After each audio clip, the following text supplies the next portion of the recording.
कोशिश तो सबकी जारी है पर ये वक्त बताएगा कि कौन किस पे भारी है। कहने का तात्पर्य है कि प्रयास तो सभी लोग कर रहे हैं सफल होने का, लेकिन सफल कौन होगा? जो सही दिशा में प्रयास करेगा, यानी कि इसको पता होगा कि कौन सा मटेरियल एग्जाम के लिए इंपॉर्टेंट है, यानी कि कौन सी चीज़ें एग्जाम में पूछी जाती हैं और कौन सी चीज़ें एग्जाम में नहीं पूछी जाती। ठीक है, तो सही दिशा में प्रयास जो है आपको सफल बना देगा। नमस्कार दोस्तों, आज के वीडियो में डिस्कस करेंगे 20 मई के करंट अफेयर पे। और आज के सेशन में टोटल हम 12 करंट अफेयर पर चर्चा करेंगे और साथ में इनसे जुड़े जितने भी स्पेशल फैक्ट हैं जो कि एग्जाम से रिलेटेड हैं और एग्जाम में पूछे जाते हैं, उन पर भी हम डिटेल में चर्चा करेंगे। और देखिए, इस वीडियो के लास्ट में आपसे 5 क्वेश्चन आपसे पूछाएंगे, तो आपको इन पांचों प्रश्नों के जवाब भी देना, तो शुरू से लास्ट तक वीडियो में बने रहिए। और देखिए, इस वीडियो को पूरा देखने के बाद आप इसकी जो पीडीएफ फाइल है वो भी डाउनलोड कर सकते हैं। और इस पीडीएफ की लिंक आपको कहाँ पर मिलेगी? ये जो हमारा टेलीग्राम चैनल है वहाँ पे लिंक मिल जाएगी, और जो हमारा डिस्क्रिप्शन बॉक्स है इस वीडियो का, ठीक है, तो वहाँ पे इस वीडियो के पीडीएफ की लिंक मिल जाएगी। और अगर आप इस चैनल पर नए हैं तो चैनल को भी सब्सक्राइब जरूर कर लीजिएगा, साथ में बेल आइकन प्रेस कर दीजिएगा और वीडियो को लाइक करके इसको शेयर भी कर दीजिएगा।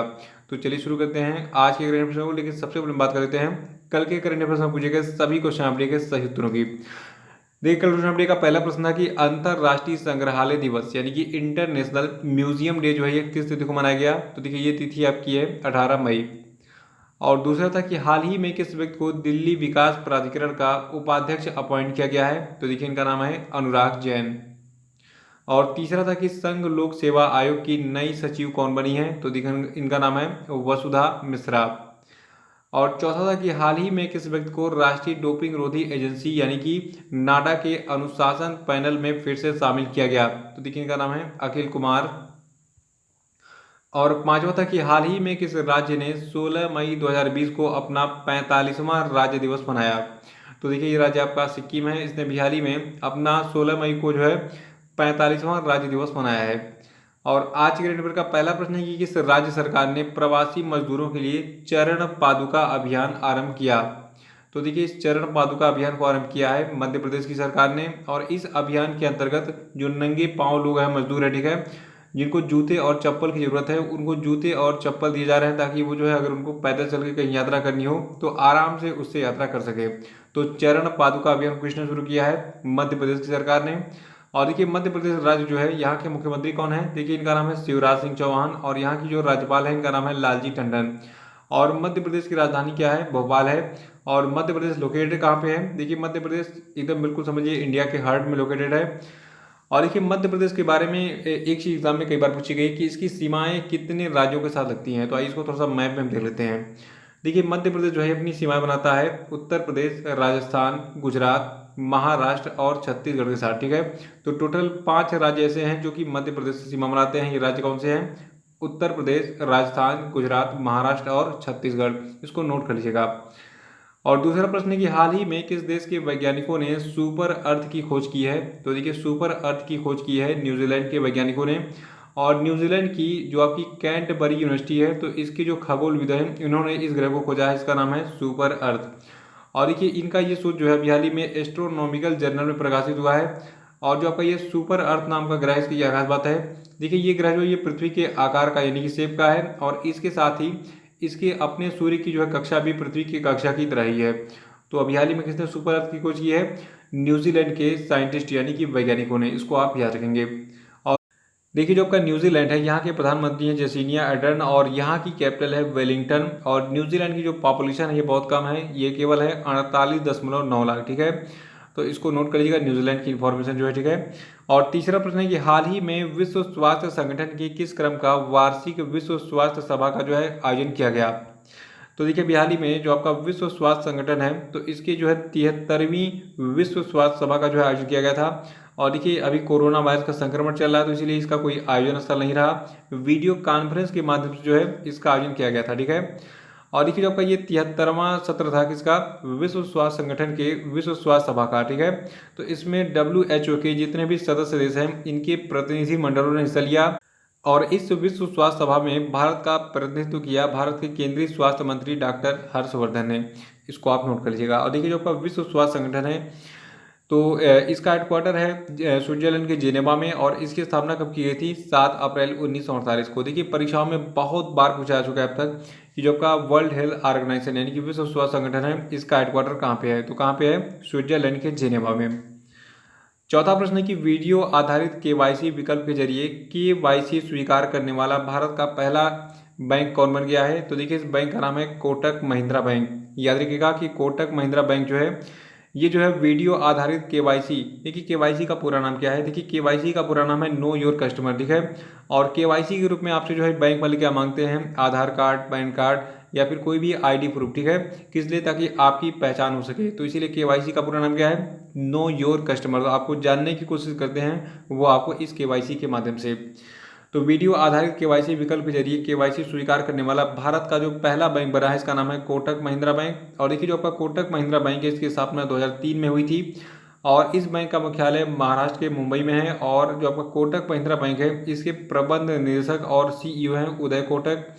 और जो आपका कोटक महिंद्रा बैंक, इसकी टैगलाइन है लेट्स मेक मनी सिंपल।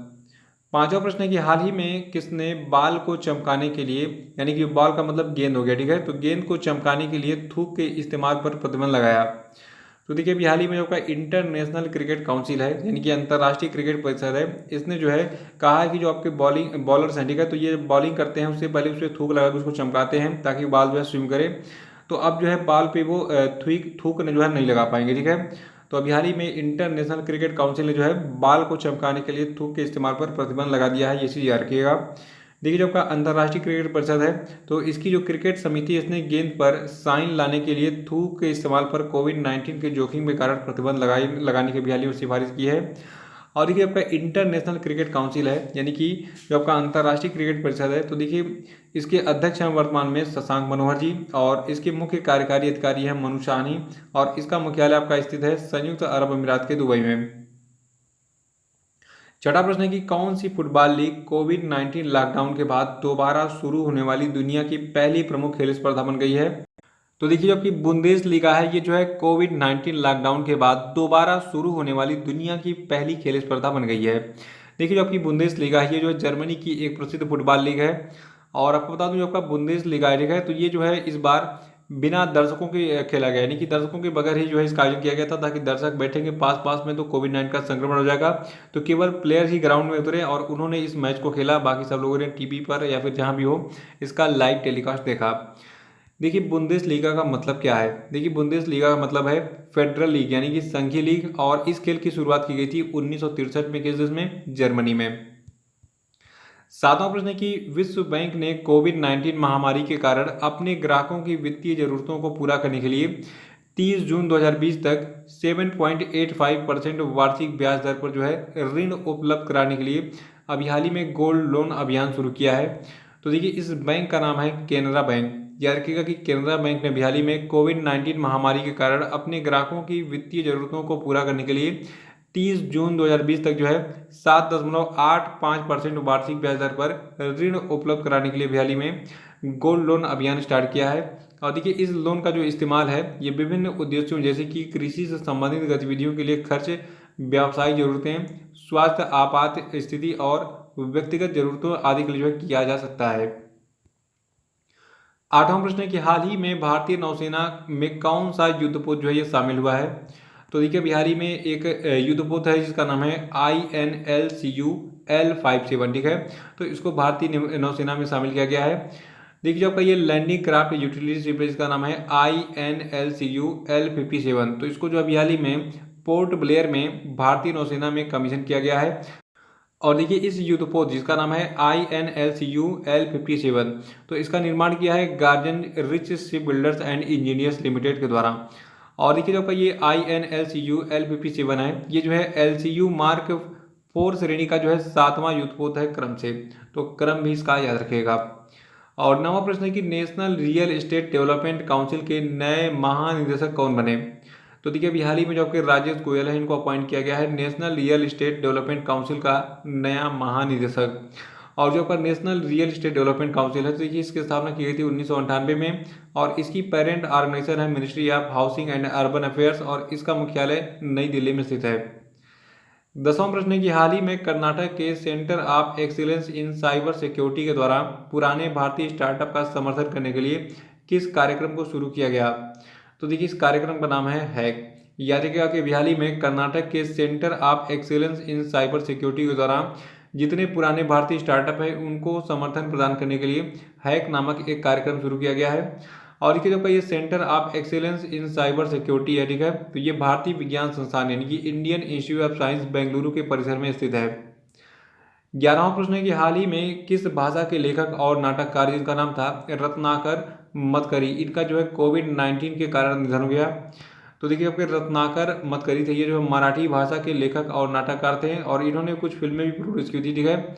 तो अभी हाल ही में इनका कोरोना वायरस के संक्रमण से निधन हो गया है। देखिए इन्हें जो है मराठी भाषा में बच्चों के नाटक शुरू करने का जो है अग्रणी माना जाता है। और 12वां प्रश्न है कि हाल ही में किस व्यक्ति ने सॉफ्ट बैंक के निदेशक मंडल से इस्तीफा दे दिया है। तो देखिए ये व्यक्ति आपके हैं जैक मा।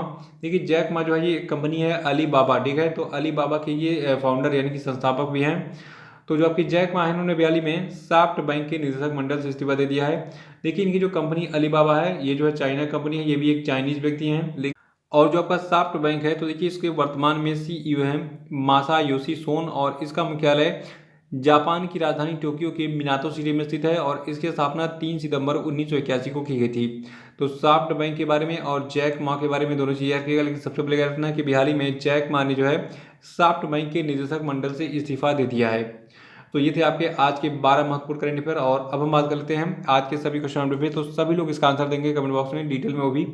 देखिए पहला प्रश्न आपके लिए कि निम्न में से कौन 5वीं बार इजराइल के प्रधानमंत्री बने हैं, इनका नाम बताइए। और दूसरा प्रश्न आपके लिए कि किस राज्य सरकार ने फसल उत्पादन को प्रोत्साहित करने के लिए राजीव गांधी किसान न्याय योजना शुरू की है, आंसर बताइए। और आपके लिए तीसरा प्रश्न है कि भारतीय सेना के द्वारा सामान्य नागरिकों को कितने साल के लिए सेना में शामिल करने के से संबंधित जो है एक प्रस्ताव पर विचार किया जा रहा है, इसका आंसर बताइए। चौथा प्रश्न आपके लिए कि जम्मू एंड कश्मीर बैंक के नए एमडी कौन बने हैं, इनका नाम बताइए। पांचवा प्रश्न आपके लिए कि हाल ही में किसके द्वारा एक ऑनलाइन डैशबोर्ड राष्ट्रीय प्रवासी सूचना प्रणाली तैयार किया गया है, इसका आंसर बताइए। तो इसी प्रश्न के साथ आज का करंट अफेयर्स समाप्त होता है। कल फिर मिलेंगे। कल के करंट अफेयर्स वीडियो को लाइक करके इसको शेयर कर दीजिएगा। जो लोग नए हैं वो चैनल को सब्सक्राइब भी कर लेंगे ताकि मेरे अगले वीडियो का नोटिफिकेशन आपको ऑटोमेटिक और सबसे मिल जाए। और देखिए नीचे डिस्क्रिप्शन बॉक्स में हमारे सभी सोशल मीडिया की लिंक आपको मिल जाएगी, वहाँ पे क्लिक कीजिए और इन सबको ज्वाइन भी करिए। तो इसी के साथ बहुत बहुत धन्यवाद। Thank you and have a nice day.